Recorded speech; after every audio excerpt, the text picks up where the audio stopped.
Les gars, après le top 10 des jeunes cracks à suivre, après le top 10 des équipes à suivre, on clôture cette série des top 10, évidemment des mentions spéciales avec 10 transferts à suivre de cette année 2024-2025. Il y aura évidemment toujours les mêmes choses, les mentions spéciales.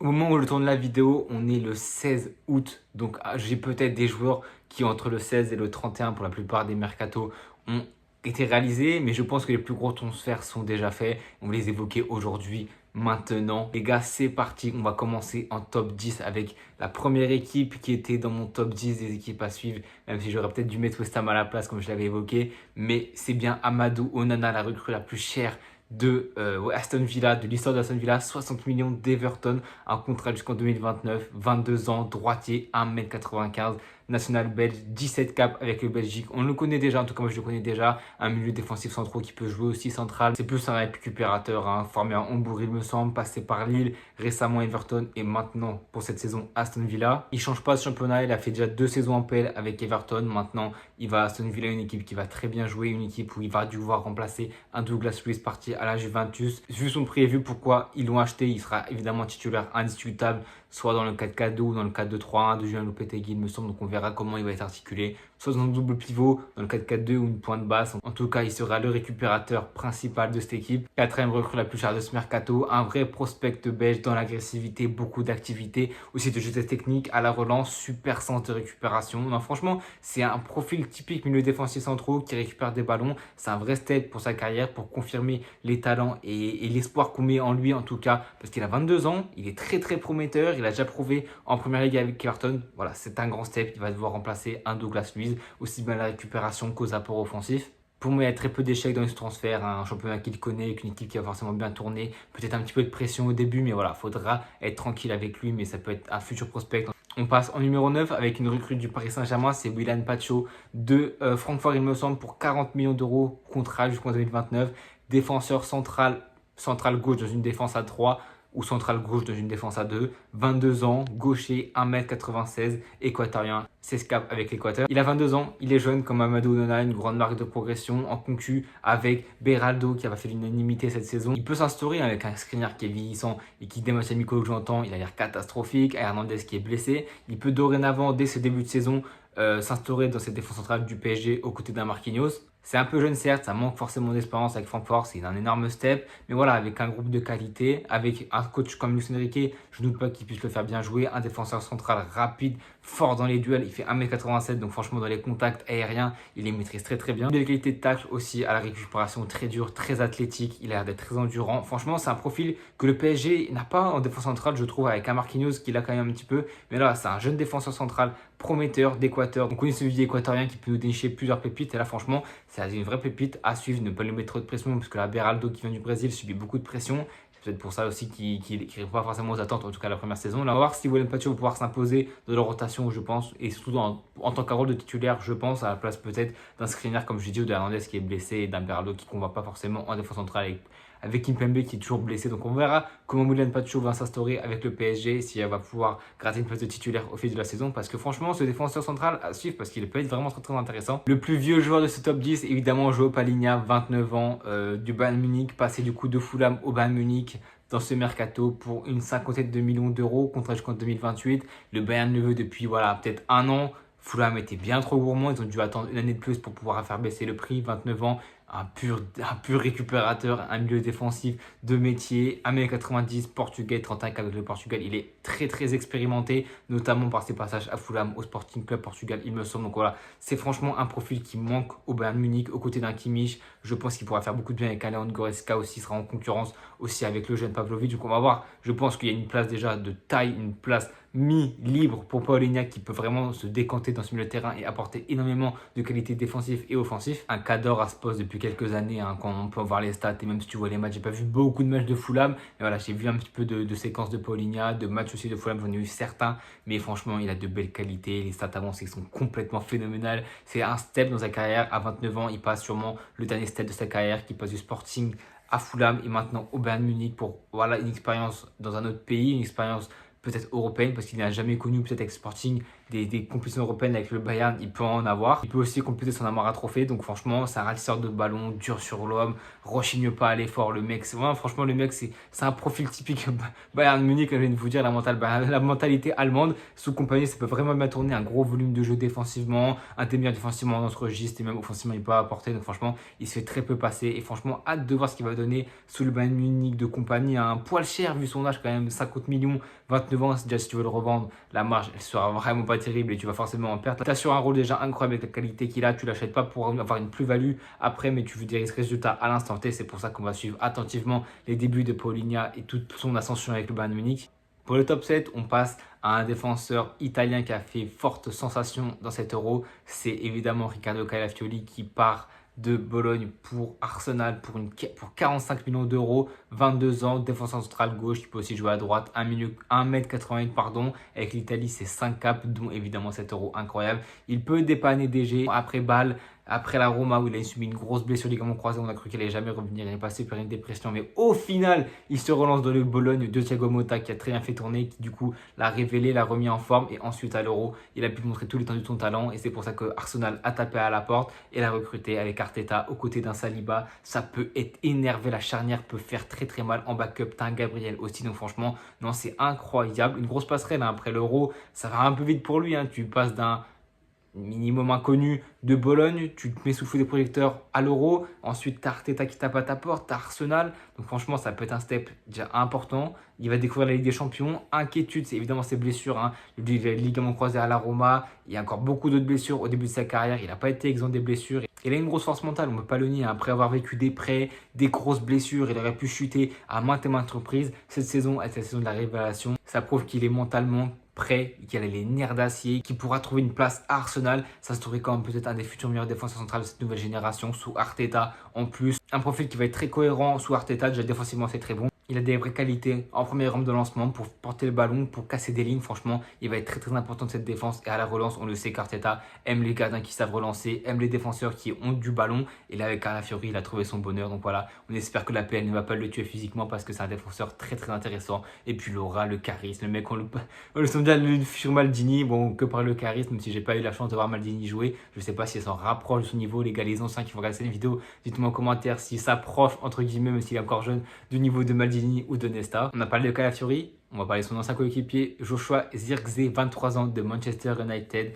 acheté 42 millions de Bologne. Bologne qui a grâce à cette saison avec les ventes, ils ont vraiment renfloué les caisses. Rien qu'avec ces deux transferts, c'est 87 millions d'euros déjà de revenus. Donc, franchement, c'est magnifique. 23 ans, BU droitier. 1m93 pour un BU, mais très mobile. Le mec, il n'hésite pas. 2 caps avec les Pays-Bas, contrat jusqu'en 2029. Une saison avec Thiago Motta, de la révélation, 12 buts, 7 passes D. Un buteur, comme je dis, atypique, 1m93, très très mobile, très rapide. Franchement, un profil atypique, longiligne, très dur à marquer. C'est vraiment les défenseurs, quand ils sont sur lui, il doit vraiment être chiant. Parce que là, c'est pas comme un Harry Kane où voilà, il impose son physique en déviation, en jeu de tête, etc. Il peut le faire, mais il est vraiment longiligne, il est dur à marquer, il a une vivacité, il est très rapide, agile avec sa taille, il manie bien le ballon pour sa grande taille. C'est vraiment impressionnant. Les highlights que j'ai vus et les matchs que j'ai vus de lui, c'est vraiment impressionnant. Et c'est vraiment un nouveau profil d'attaquant que j'ai rarement pu voir. Franchement, c'est hâte de voir cet attaquant performer dans le Manchester United de Ten Hag. Sous un côté, il y a Rashford qui est blessé, blessure musculaire, il y a Højlund qui est blessé 5 semaines. 4 à 3 semaines, donc voilà, il vous manque le début de saison. Peut-être qu'il pourra s'instaurer en tout cas dans ce début de saison en tant que pur numéro 9 pour apporter de la concurrence à Højlund ou peut-être dans un 4-4-2, 4-2-2-2 peut-être sous Ten Hag. On verra s'il va aligner deux attaquants, je ne pense pas. Je pense qu'il va rester avec un attaquant, deux ailiers, le 10 et les deux pivots. Formé aux Pays-Bas, très tôt il allait au Bayern Munich, ça n'a pas forcément marché, mais il a un palmarès de fou malade. Hein. Une LDC, 3 championnats d'Espagne, une super coupe de l'UEFA, une coupe d'Allemagne, 2 super coupes d'Allemagne. Évidemment, on ne joue que très peu en étant sur le banc, mais le mec à 23 ans, en ayant très peu joué avec le Bayern Munich, il a un sacré palmarès assez incroyable. Donc voilà, on va voir si la passerelle entre encore comme Calafiori entre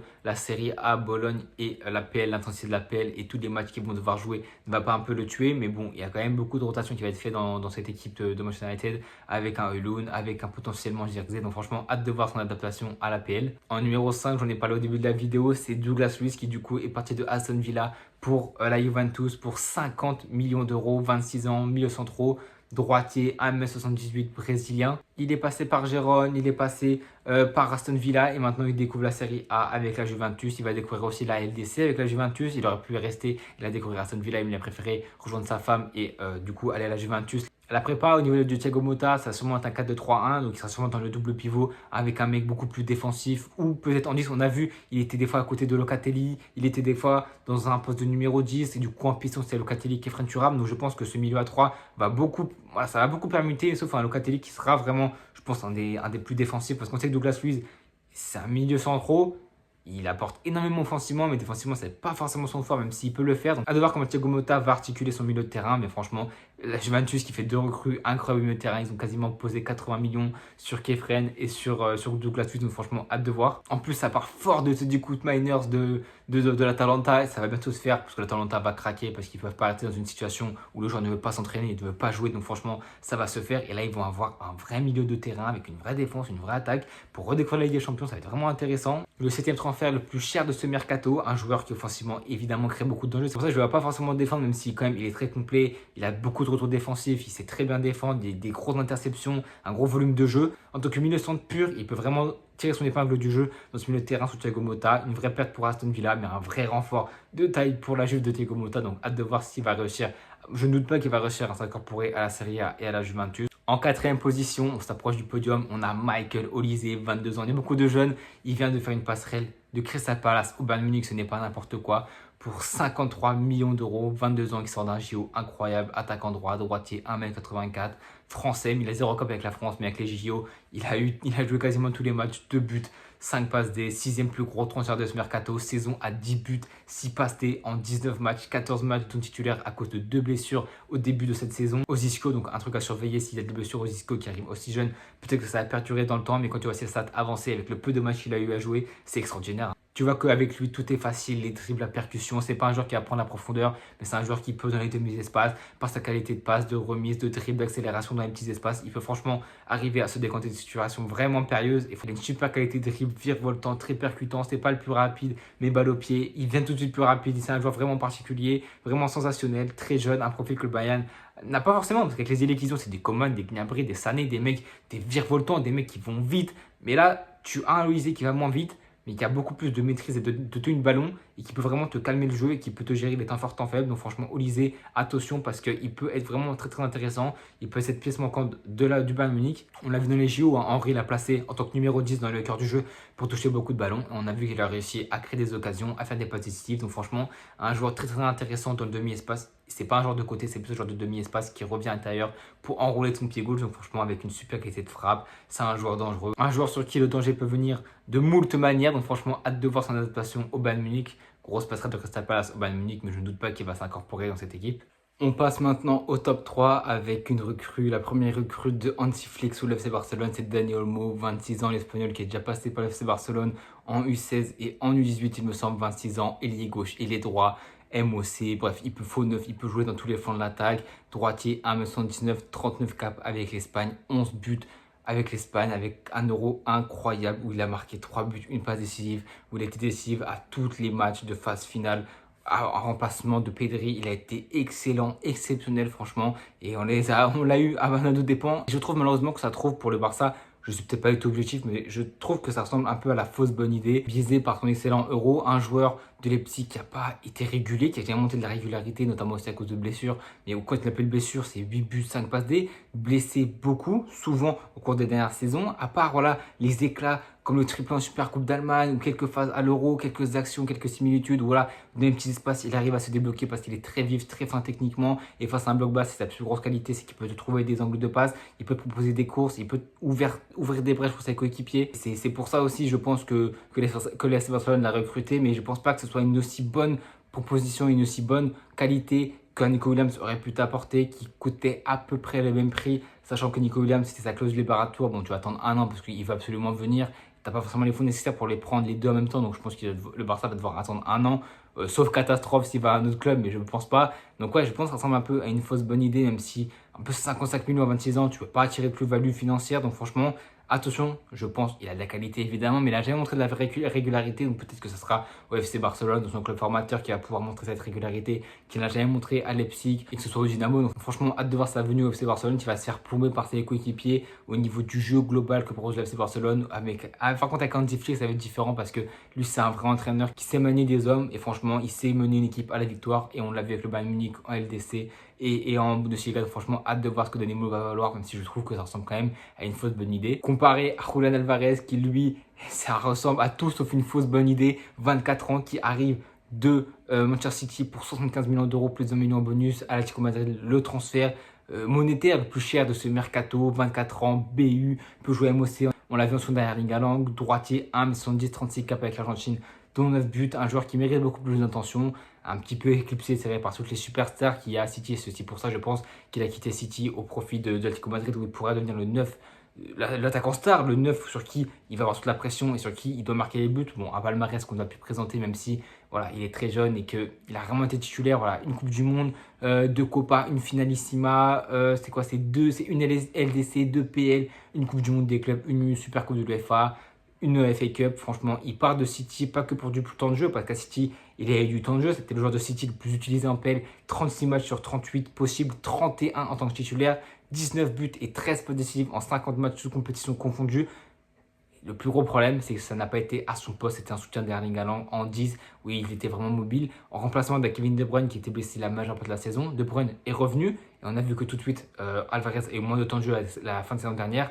Il va en avoir, je pense, moins cette saison. C'est aussi pour ça qu'il a préféré partir dans une équipe où il serait l'attaquant star. Le joueur numéro 1, Oxytocin Griezmann, le joueur sur qui les buts doivent être marqués, sur qui il aura la pression. Il sait qu'il sera titulaire à son poste de prédilection en plus. Donc en plus, il colle mais tellement à l'ADN de Simeone, à l'ADN Atlético Madrid, un chien fou de contre-pression. Le mec, il va presser, il rechigne jamais à l'effort. Un mec méga collectif, il mange, il dort collectif. Et ça va tellement avec ce que Simeone demande. Une nouvelle ère de l'Atlético Madrid, une nouvelle ADN de jeu, une nouvelle façon de jouer de l'Atlético Madrid.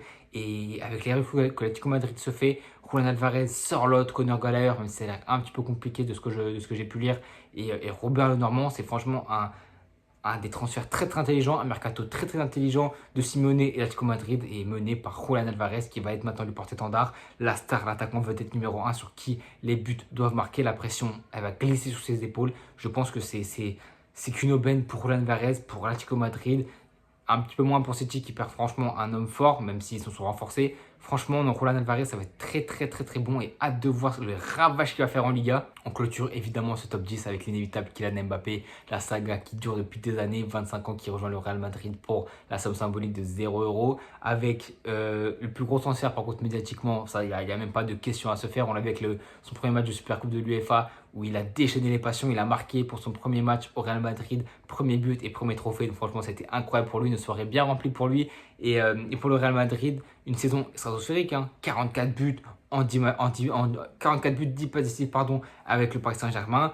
Moins bien dans le jeu, moins bien hors des terrains, une saison compliquée mentalement. Il était dans le loft, il n'a pas fait la pré-saison avec le PSG, c'était très compliqué, notamment avec Luis Enrique, et pas envie de partir. Donc franchement, extra sportivement et dans le jeu ça n'a pas été ça. Il a voulu juste créer des rôles en tant que playmaker et on a vu qu'au Real Madrid ça ne marche pas. Et il a très bien compris.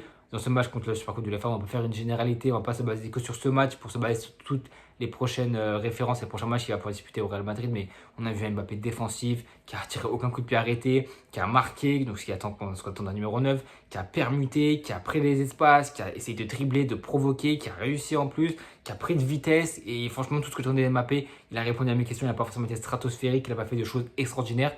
Il a fait le minimum, et le minimum qu'il a fait a très bien marché. Donc franchement, plus gros salaire du club avec 31 millions d'euros, mais Vinicius devrait le rattraper parce que l'Arabie Saoudite toque à la porte avec une offre de 1 milliard d'euros sur 5 ans. Donc je pense que le Real Madrid va revoir le salaire de Vinicius et va l'augmenter. Troisième plus gros salaire de Liga derrière De Jong premier et Lewandowski. Donc franchement, ça va, c'est très cher, mais en même temps avec tout ce qui rapporte médiatiquement, les maillots, son droit à l'image, les droits télé, etc.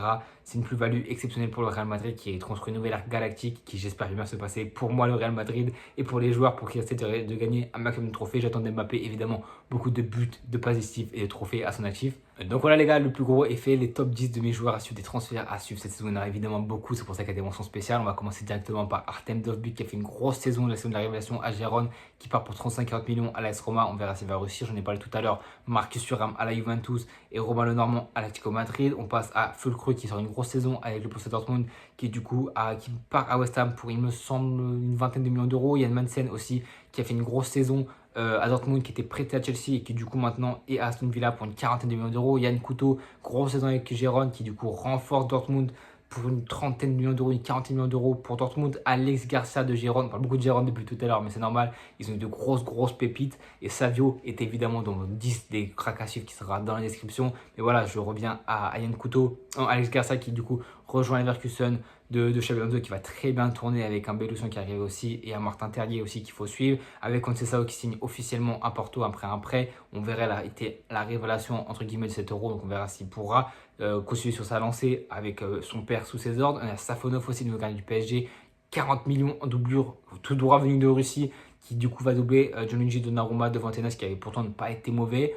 On a aussi Miko Tadej côté l'OL qui a fait un bon euro, qui a fait une grosse saison avec le FC Metz. Ça s'est mal passé à l'Ajax. Son prêt s'est très mal passé. Non, c'est même un achat qui s'est très mal passé. La transaction entre Metz et l'OL galère un petit peu à se faire, mais de toute façon, c'est déjà officiel. Il a déjà commencé à faire sa match amicaux. Donc, franchement, hâte de voir. Et on termine avec David Ashvili, que je voulais glisser évidemment de Bordeaux à la Saint-Etienne pour à peu près 6 à 7 millions d'euros. Donc, franchement, hâte de voir comment toutes ces recrues vont jouer. En tout cas, les gars, sur la site, n'hésitez pas à liker si vous avez apprécié, à partager et à commenter, à vous abonner. On se retrouve très bientôt pour de futurs débriefs à vos matchs et prochaines vidéos. À bientôt tout le monde.